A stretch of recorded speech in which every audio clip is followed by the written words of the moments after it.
Today we are ranking 35 death metal albums from 1999, and we're starting with In Flames with Colony.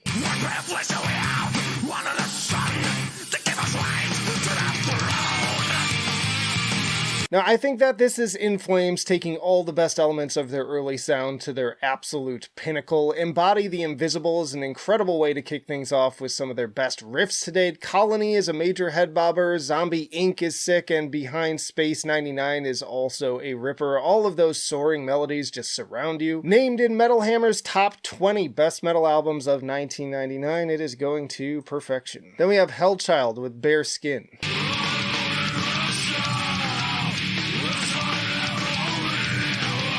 The third album from this Japanese band that was overlooked on the 93 and 97 videos. I'll have to go back and check those out, but unfortunately this is another lower one on this list with frequently annoying vocals. Shame, since the guitar work can be pretty interesting, mixing groove, tech, and melodic elements at times not dissimilar to Carcass. This one's going to okay tier. Then we have Deeds of Flesh with Path of the Weakening.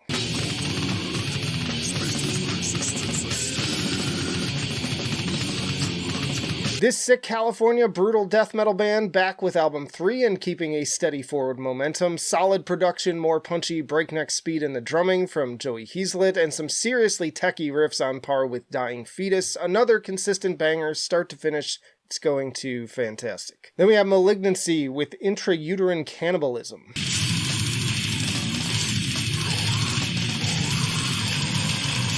This New York brutal death metal band's album has grown on me a bit since my last listen, and as far as the more brutal stuff on this list goes, I would say it's one of the higher ones. Killer drumming going on and great mix of chaotic technicality and infectious grooves from the guitar. That said, I'm still just not generally a big fan of this vocal style, but I do really love the 2019 re-recording, but this one's going to good tier. Then we have Aborted with The Purity of Perversion.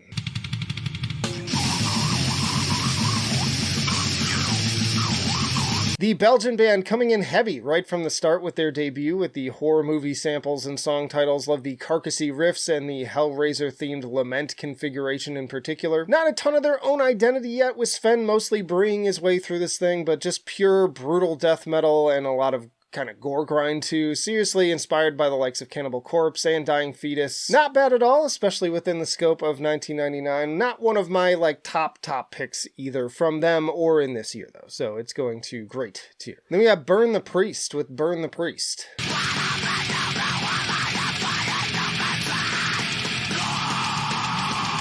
The debut album from Lamb of God under their original name, and unlike the groove metal they would become known for from this point forwards, this one is much more steeped in death and grind. Bloodletting is disgusting, Dimera kills, and it's fun to imitate the vocals. Suffering Bastard is amazing, Lame is fucking brutal. The songwriting isn't super memorable, but it's still damn fun. I have a great time with this, it's going to amazing. Then we have Vomitory with Redemption.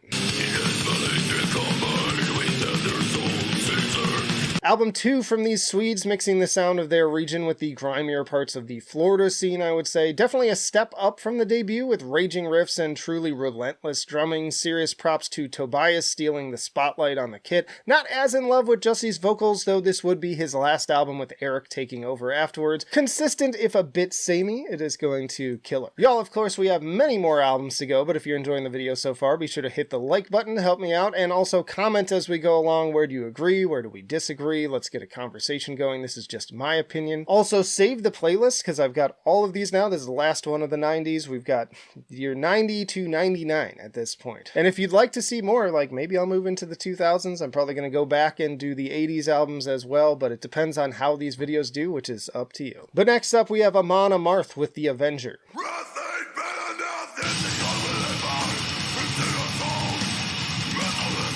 Now this takes everything that I already loved about the debut and just steps it up. Very fast, just balls to the wall, blazing Viking hellfire. Bleed for the Ancient Gods is a great album opener, and then that crazy vocal intro to Metal Wrath just gets me amped every time. Lots of really infectious tremolo melodies, easily my favorite of their early work, and actually in my top 3 of their entire discography, so this has to go to perfection. Then we have Immolation with Failures for Gods.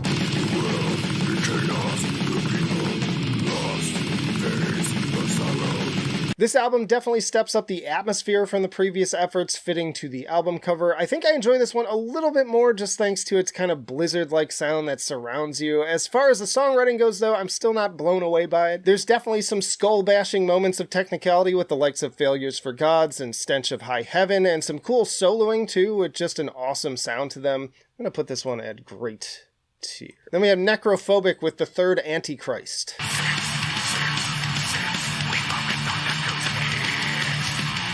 Always glad to hear more from this Stockholm black and death metal band's early years, frequently topping these lists, and now with album number 3. Love the atmospheric synth opening going into the rebellious D-beat of the third of Arrivals. Once more emphasis on just very evil and menacing tone above all else. It's going to amazing. Then we have Dark Tranquility with Projector.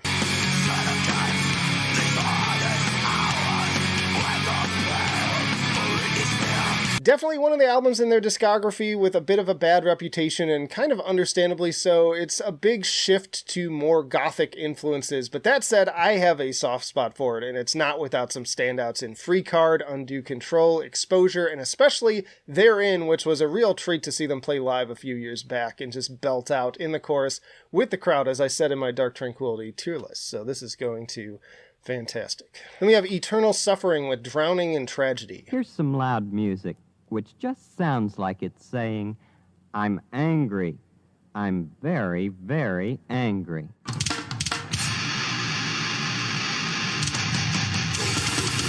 The only full-length album from this Massachusetts brutal death metal band. Love the intro with the Mr. Rogers sample. Definitely gave me a chuckle before relentlessly banging my head. Super gnarly vocals with not only the usual gurgly lows, but some seriously larynx-shredding highs too. Great guitar work with both crazy fast stuff and some slower earworm hooks. This is going to killer. Then we have Armored Angel with Angel of the Sixth Order.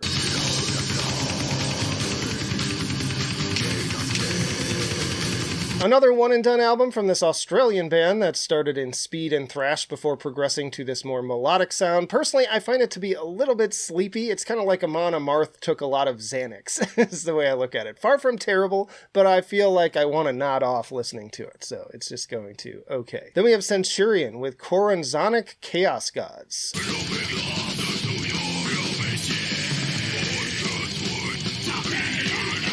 The debut album from this Netherlands band with their satanic and occult themes drawing comparisons to Deicide. Overall, some pretty basic blueprint following death metal, mixing a few melodic elements with its overall old-school aggressive sound. Riffs and drumming can also venture into more technical territory at times. It's a strong listen, but not very remarkable here, I would say. So it's going to good tier. Then we have Behemoth with Satanica.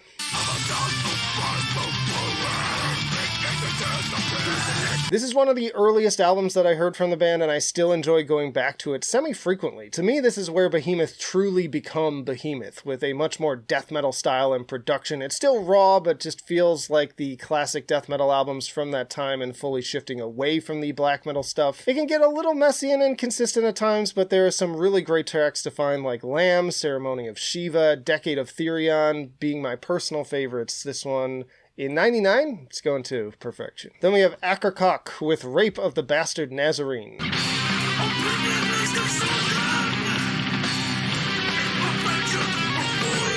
The debut album from another legendary UK band, bringing a pretty unique mix of eerie and unsettling atmosphere with classic OSDM tropes, some mild comparisons to Septic Flesh in both the gloomy, doomy atmosphere and occasional semi-operatic female vocals, but I'd say that this is much more aggressive and at times even delves into noise elements. Really stellar, further tension-building drumming too from David Gray. It is going to amazing. Then we have Cattle Decapitation with Human Jerky.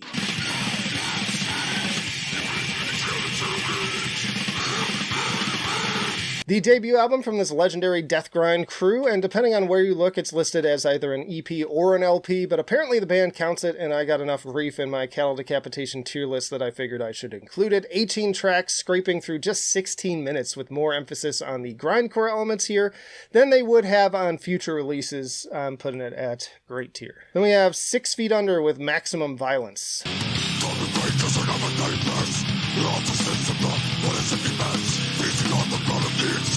Album 3 from Chris Barnes and company, and I remember seeing this album art a lot as a kid just getting into metal. Definitely sounding a bit heavier in keeping with the title. Chris in particular seems like he's really going for the throat with these belted, syncopated screams on the opening track and closer hacked to pieces, making for standout performances, but unfortunately that intensity doesn't carry all the way through. Likewise, really solid menacing atmosphere with some of these riffs courtesy of newcomer Steve Swanson, making things more interesting than just pure groove, but then cornier tracks like War Machine bring it back down, so this landed at good. Then we have Arch Enemy with Burning Bridges.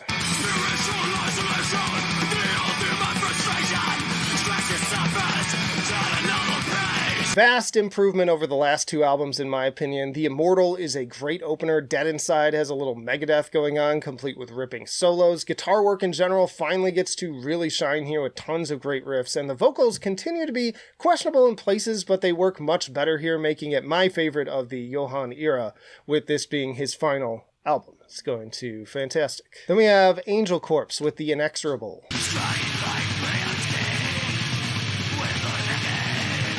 The third album from this US black and death metal band, once more leaning heavily into the black metal elements with these fiery tremolo guitars and blast beats. Definitely a solid gateway release from one genre to the other, I would say. Tracks can start to run together a bit, but there are great moments like further into Solar Wills. This is going to killer. Then we have Mortician with Chainsaw Dismemberment.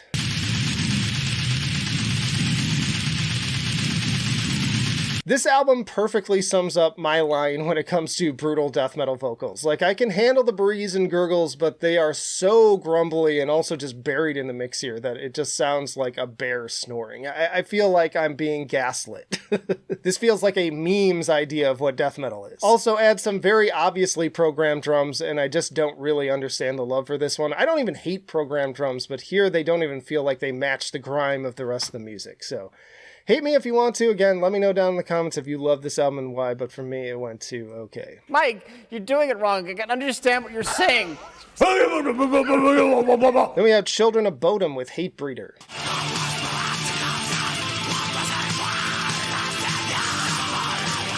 The Finnish legends carrying over everything that was already great about the debut for their sophomore album with killer riffs, synth on point once again. Warheart is a fantastic opener, love that little bass solo on top of everything else. The title track has those great heavy metal hooks, love those big pounding drums on Wrath Within. Children of Bodom is just brimming with riffage, and I love the little gang vocal moments too. Still some issues with the Yarlier vocals, which are particularly bad I would say on No Commands, but once again, you know, unprecedented on this list, and overall I really enjoyed it. Not one of my favorite Children of Bodom albums overall, but again, for 99, like, crazy stuff. It's going to perfection. Then we have Devourment with Molesting the Decapitated.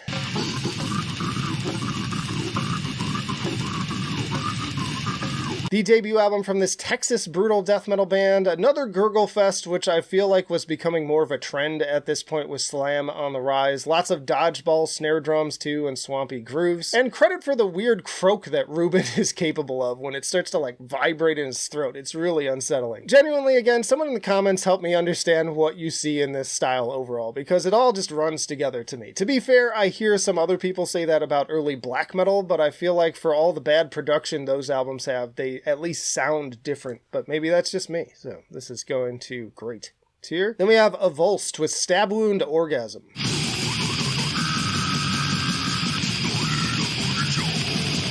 Album 2 from this brutal death metal band out of Spain. Love the overall speed, riffing, and production, but the vocals get downright silly for me at times on this one. And silly is better than annoying, but I'm still giggling more than banging my head, I would say. So this one is going to good tier. Then we have Hate Eternal with Conquering the Throne.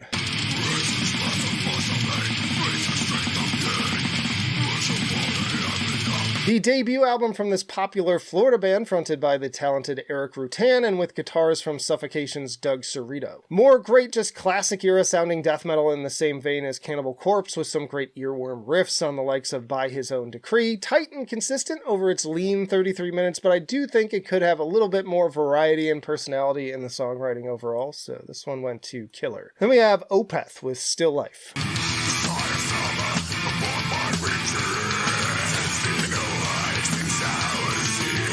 Probably the hottest take on this channel over the years is that even as a big fan of this band, I tend to rank this album lower in their discography despite it frequently being cited as a fan favorite. What do you mean,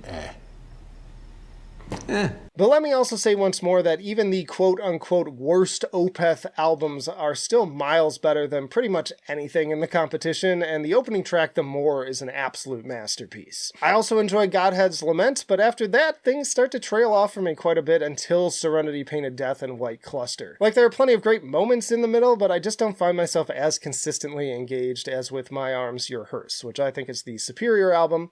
So for that reason, I think it still stands out on this list and deserves to be high, but it didn't hit perfection for me. So again, I'm interested to hear people's thoughts on that. It's going to fantastic. Then we have Septic Flesh with Revolution DNA.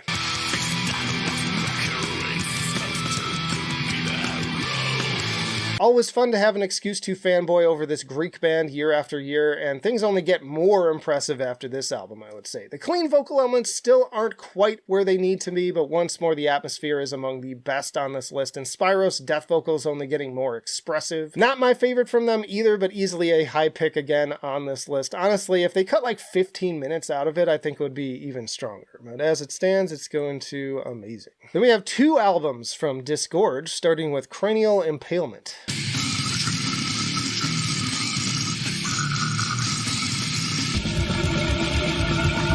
The California brutal death metal band's debut album with tracks originally recorded in 95 and 96. More Gurgle City stuff, but at least this feels better produced than that Mortician album. It still makes me laugh at times though between the vocals and the odd mixing of the bass. It's only 24 minutes, which is a plus, but still going to okay tier. And then also this year, Disgorge dropped She Lay Gutted.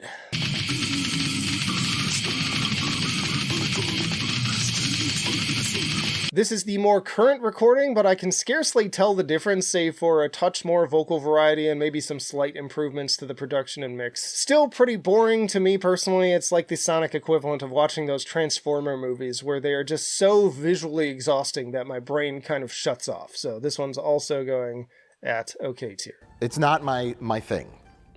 It's not my thing. Then we have Iniquity with 5 Across the Eyes.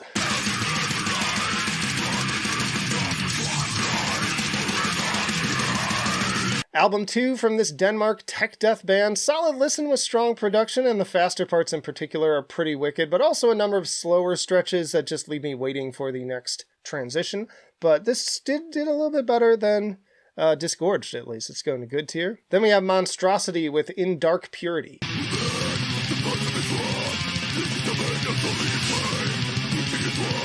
This Florida band's first album without Corpse Grinder on vocals after his departure to join Cannibal Corpse, with Jason Avery of Eulogy stepping in, and I would say that this feels like a slight step down from the previous two, but it's not due to the vocals. Like, Jason was a solid replacement. I just don't find the songwriting to be quite as gripping and memorable, but it's still a standout for the year overall, I would say. It's going to amazing and pretty high at that. Then we have Hypocrisy with Hypocrisy.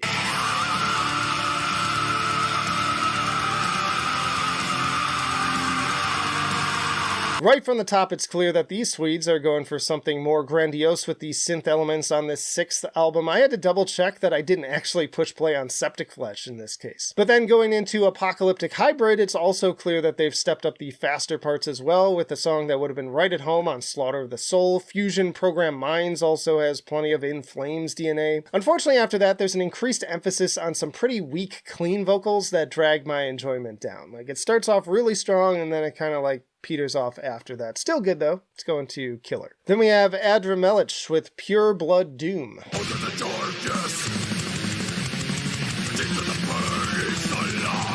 The second album from this Finnish death metal crew that previously landed high in 1996. I don't think this one is quite as strong as the debut, but it's got some pretty head bob inducing grooves and flies by at a 37 minutes that feels much shorter than that. The vocals are probably the weakest part, but are serviceable. The Book of the Black Earth is a standout for me. This is going to great tier. Then we have Cannibal Corpse with Bloodthirst. Hearing another significant step up in production on this one as far as the songwriting goes. Pretty dynamic with a lot of different things going on. Love those malignant, lurching grooves and carcassy vibes on opener unleashing the bloodthirsty and sickening metamorphosis. Killer bass opener to Coffin Feeder, Ecstasy and Decay has some really cool ups and downs. Fun flavor riffs on Hacksaw Decapitation too. And again, a really strong, tight 34-minute runtime, really keeping things sharp and focused. Still not one of my favorite albums from the band, but a strong and consistent listen nonetheless. It is going to fantastic. And then we have Necrophagist with Onset of Putrefaction.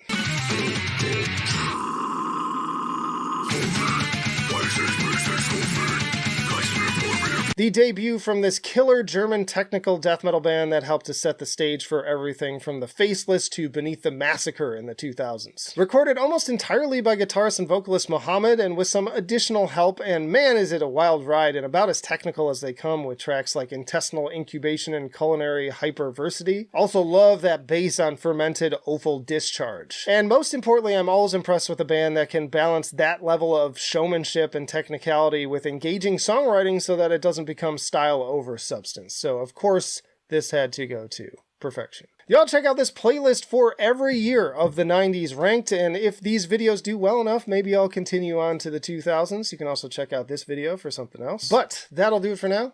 Flight of Icarus signing off. I will see you in the trenches.